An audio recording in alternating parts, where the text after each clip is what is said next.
Good afternoon once again, and welcome to Catholic Broadcasting Ministry, Capuchin Television, and today's very special program that we bring to you every Thursday, 2:30 to 3 p.m. Eastern African Time, taking care of your psycho-spiritual well-being. My name is Josipayo Segunjobi, and I'm here again with you today to have another interesting discussion on child response styles. I repeat, child response styles. Probably you've not heard something like that before, because if you actually begin to punch your internet to look at something like that, you probably will not get anything coming out that may be fascinating, because people have not been paying attention to that, to the way a child responds to parenting style. Most likely you're going to be hearing about parenting. And of course, we know our parents are so important in our lives. Like we do say, parents are the first teachers, they are the first preachers, they are the first instructors, they are everything that we are, because we know they shape us. Because when a child is born with very full knowledge of what happens in the womb, but is born a first-class ignorance in our world here. You know, the child knows how to navigate himself or itself in the womb, move around, learn what it is about this, how to suckle, what are those things in the womb. But when his child is born, he doesn't know what we are doing here. And that's why sometimes I used to say they cry as there are no option to struggle in this world. So they begin to look at things and begin to learn from parents. Of course, there's what we call something in psychology, we call it mirror neurons, and they begin to study the facial experience of the parents. And of course, they smile, they Google too. Of course, they begin to learn the languages and a lot more about the reaction and interaction of the caregiver. So the child begins to learn from the environment. Of course, his own personality that with the genetic or the DNA or the genetic code that they came with also have a lot of things. The personality traits may be there. Some based on what you call what they learn from that. Maybe they pick from their parents. It could be different things, and we're not going to be talking about that today. But when this child is born, you see the interaction between nature and nurture.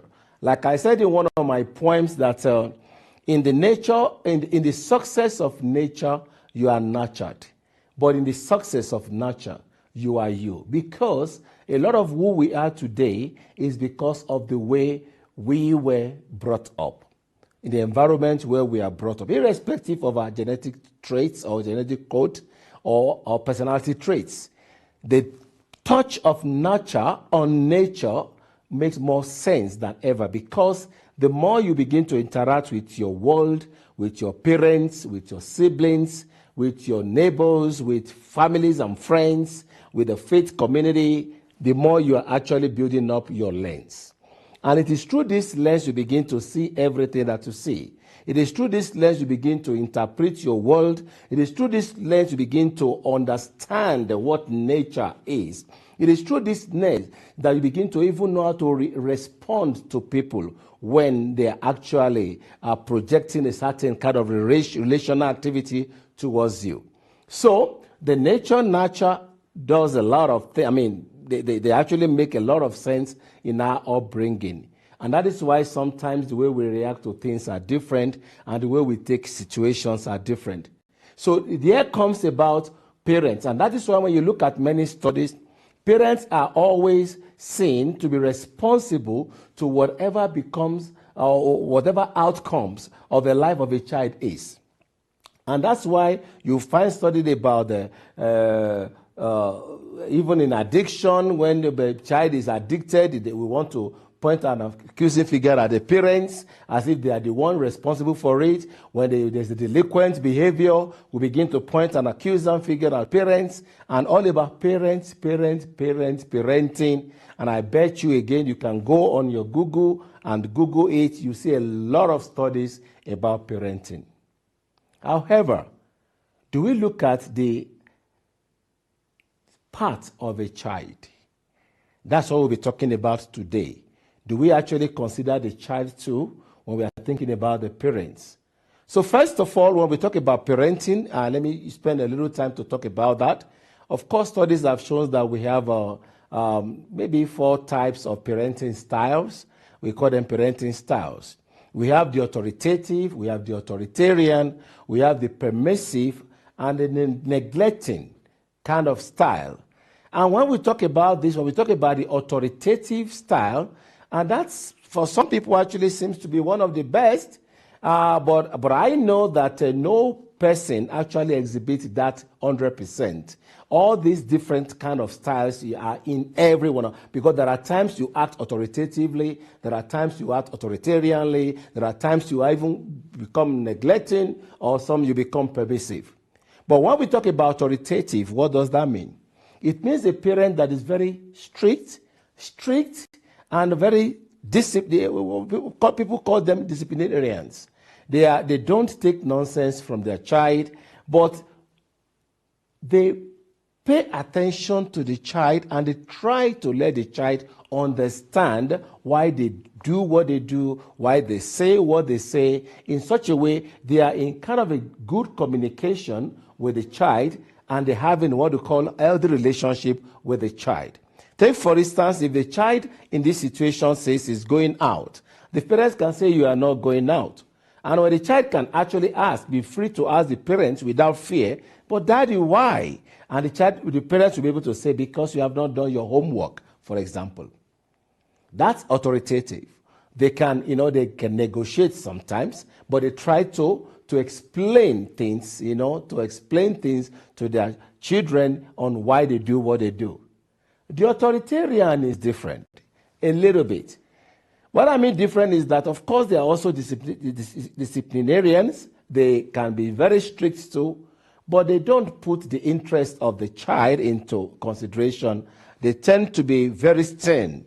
It's like they exercise that authority of being a parent. And they tell the child, don't you know I'm your parent? And then, when I'm talking, you don't talk. So the child says, Father, Daddy, I am going out. And guess what? He said, you are not going. Sit down there. He said, but Daddy, I said, keep quiet. Just sit down there. I'm talking, you are talking. Who born you? Kind of a thing. And the child is always, could be very scared. Maybe couldn't even face the parents to even do anything because the parents are not ready to listen. Whatever the parents say, that's the final. So that child, just sit down there. But when you look at the permissive also can be like, we say sometimes they are democratic in the sense that they can really negotiate with the child, or the child can negotiate with the parents. And in the permissive one is that the child is asking, he said, Mommy, I'm going out, or Daddy, I'm going out. And the parents said, no, you are not going out. And he said, but why? He said, but because you have not done your homework. And he said, oh, but Mommy, you know what? It's okay. You know what? We negotiate. You do your homework, then you go out. You see, they can interact with their children in that way, in which case, of course, the child has a voice, the parents also have the voice, and they can come into terms to say, okay, what do we do? But most of them can say, okay, you go out. Can even say, you go out, when you come back, you have to do your homework. That kind of a thing. It could be the kind of a parenting style of the parents of Jesus, and that's why Jesus could ask them, don't you now have to do my Father's work? Because they were asking Jesus, son, why have you done this to us? Unlike what many parents would do, your child is missing, you find the child, the first thing you do is you spank hell out of that child, but the parents of Jesus didn't do that. Of course, they were able to negotiate also to have a discussion with the child, and from there, they say, okay, son, let's go home. And the Bible tells us they follow Jesus, Jesus followed the parents home straight away. The other one is neglecting. Neglecting one, is actually becoming very common these days, not because it's the style, but because we have other things that we are doing, like a job-related things, that we are so busy that we don't have time for the children. Parents like this, actually, they can provide everything for the child. So in this case, if the child is saying, okay, Mommy, I'm going out, They say, but where are you going? I'm going to see my friend. Okay, bye-bye. They don't really, and they feel that their life is all about providing the needs of the child for the child and nothing more. So they are very busy. They are not in the life of the child. And that's why you see a lot of some children crying that said, that it is not your money that I need. It is not the shoes, it's not the clothing. I need you. But the parents are not there. So that's about parenting style, which of course many of us know, many of us practice. But when we come back, we want to look at, okay, is this actually the reason why the child behave the way they behave? So we'll be looking at that when we come back from the break. Stay tuned.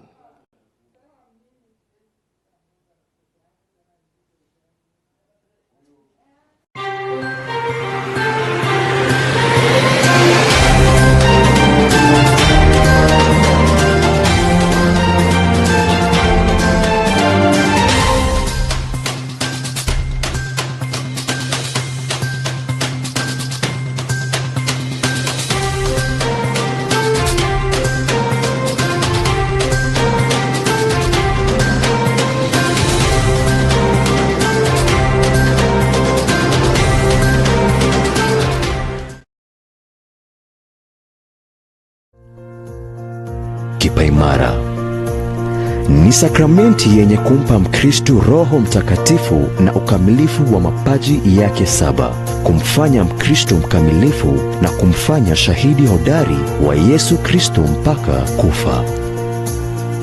Kupata kipaimara kama sikiza tuni yako, tuma neno sikiza likifuatwa na nambari 738100272 kwa 811.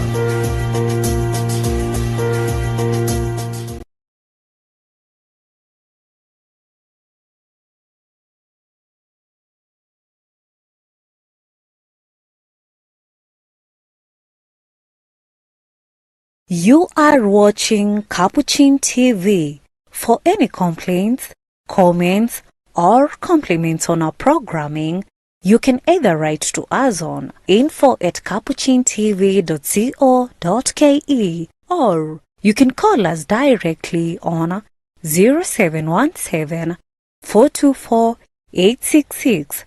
Your complaint shall be addressed within 7 days. Remember to keep a copy of your communication with us. Keep watching Capuchin TV, your Catholic identity.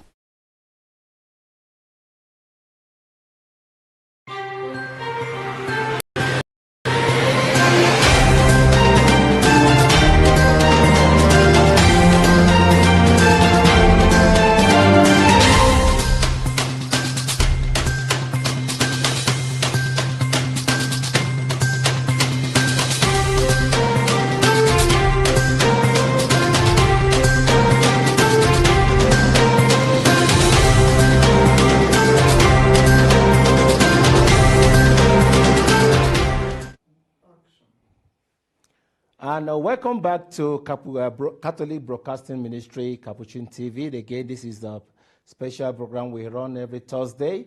My name is Joseph Segunjobi, Reverend Father. And of course, we do this program every Thursday, like I said earlier. We've been talking today about parenting style, but that is not really the focus. We are actually trying to look at the impact of parents in our lives, and of course, how do we respond to that? And like I said earlier, most of the time, because we grew up in this environment of our parents, of our caregiver, we tend to actually turn to the way we were tutored or trained, or the way our environment is when we were grown up. So, but like I said, many times we blame the parents. We blame the parents for the behavior of the child. But we forget one fact, that the child is a being on his own. This child has his own will, has his own desire, has his own mind, has his own, it's just a complete human being that is able to think and able to feel. And that's why the child is able to respond to the environment. It takes, they learn from the environment, and it can actually process those things, information that is getting from the environment, to look at whether it's going to respond positively or negatively towards those environment. And that is why I come up with this, what they call child response styles. And this is not really a response to particular, it's not just a response to a particular parenting style, but it's just the style or the pattern of a child responding to the parents. So I have four styles or 4 child response styles. The first one is the adherer. The second one is the rejecter. The third one is the forcer. And the fourth one is the nonchalant style. So let me take them one by one. The kind of a child we call the adherer are this kind of a child or kind of a children that, they are so faithful to their parents. They learn, they listen. They listen so much to their parents. They cherish their parents. They honor their parents. They see their parents as the best. What their parents says is the best thing. What they do is the best thing. But you see, when I say best thing here, doesn't really matter whether it's positive or negative things. But they just follow the parents. This kind of children, they what they call the adherers, is like they adhere to the parents' voice, to the training. Whatever way they are trained, they just follow. And most likely, they train their own children that same way when they grow up. Even when they grow up, you see them, by the time they are trying to make decisions, they are still trying to hear the parents' voice. What will my father say? What will my mother say about what I'm doing? What will my father say about this decision? Or sometimes you still see them going back and forth to consult the parents to know what they should do, because they just see their parents as the role model.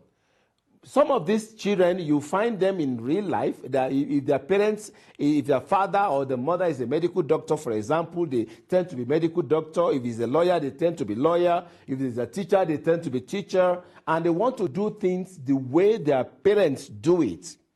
Those are the adherers. The second response style, is what we call the the rejecter. The rejecter grow up in the family, he sees what the parents are doing, but he keeps telling him or herself that I don't want to be like my father. I don't want to be like my mother. No, I don't want to shout like my mother shouts. I don't want to do this, They tend to actually go directly opposite. But guess what, again? It doesn't really mean because the parents are doing wrong, something negative, that they are trying to go against it. The parents may be doing something positive, and they say they don't want to be like that. They may see the parents always going to church, and they said, no, I'm not like that. I don't want to be like that. Whichever way it is, they tend to go directly opposite of the training that the parents are giving to them. We call them the rejecter, rejecting the particular training. For whatever reason, for whatever way they actually perceive their parents, for whatever way they perceive the way they've been handled, some of them can even say, my father smokes, I don't ever want to smoke. Or my father is drinking, I don't want to be a drunkard. It could be that way. And they can say, my father was a doctor, I don't want to be a doctor. They just do something different. They respond directly opposite of the parenting style or the way they look at their parents. Then you have the third one that we call the forcer. The forcers. The forcers could be very nice. They can tend to be like the adherer in the house, that the parents can actually vouch for them, that I know my child, I know my son, I know my daughter, because they are trying to do everything as if that's what they will always do. But once they step out of the house, they do something directly opposite. So they may be a deviant outside and a very respectful inside. Or the other way, they may be like the headache in the house. that you think they are the one giving trouble in the house, they are the scapegoat, they are whatever, but outside they are the nicest person ever. We call them the falsers. So you can't really tell who they are because they tend to show you whatever they want to show you. They pretend. These kind of people, sometimes you can't really pin them with their word. You can't trust them with their word because I call them their cameloic, like chameleons, so they play games a lot because you can't really tell who they are. They play their games to suit their situations. We call them the falsers. Then the fourth one is the nonchalant.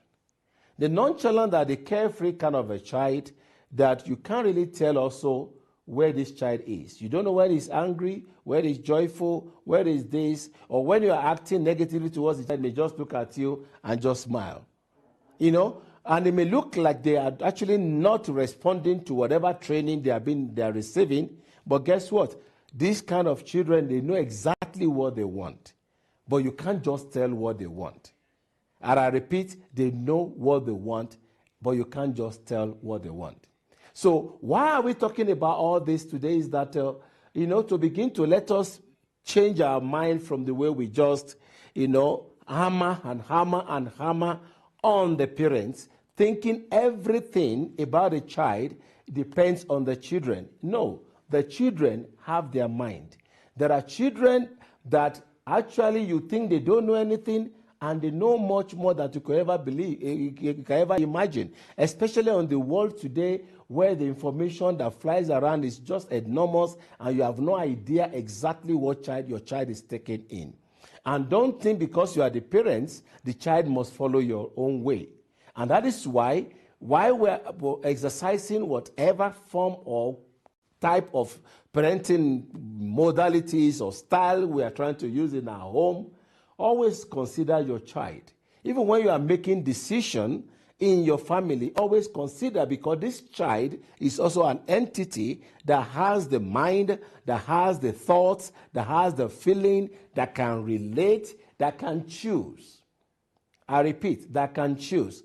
Even when in the world today, we tend to always look at a child like anybody from 0 to age 17, but by 18 you say you are adult.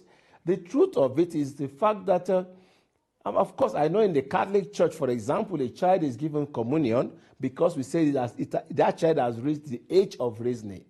And it means the child can distinguish between right and wrong. And that's why you see children of that age, they can even lie. They did something and they lied to you. Why are they lying? Because they know whether it is right or wrong, even without you teaching them that, because they can also perceive. And of course, they can learn from you, but all that they become is not just because of you. They also are capable of making up their minds. And when we are taking decisions, you want your child to be this, to be that. Sometimes, as parents, you do that for your own, to boost your own ego. Put the child's interest also into consideration, because they are capable of responding to whatever you are doing. Either they are accepting it and they are adhering to it, or they are rejecting it, or they are lying about it, or they are playing neutral as if they are not concerned at all. Again, it is important for us to know this, so that when we are relating with our family, or with our parents, or with our children, we know how to relate better for a healthy family living. Both parents and the child is important in the family, and we need to listen to each other to journey together for a better life. So once again, my name is Jose Pius Egujobi, and this is Capuchin TV. Please subscribe, and of course share with your friends or families, and then your well wishers if you are enjoying this program. And I'm inviting you also for a program that is coming up on the 9th of October at the IHM Psycho-Spiritual Counseling Center, and it's about couples retreat, which I will be directing, and I would love you to be there. Next week, I will talk more about it so that you can see something about that. Till then, stay tuned and God bless you.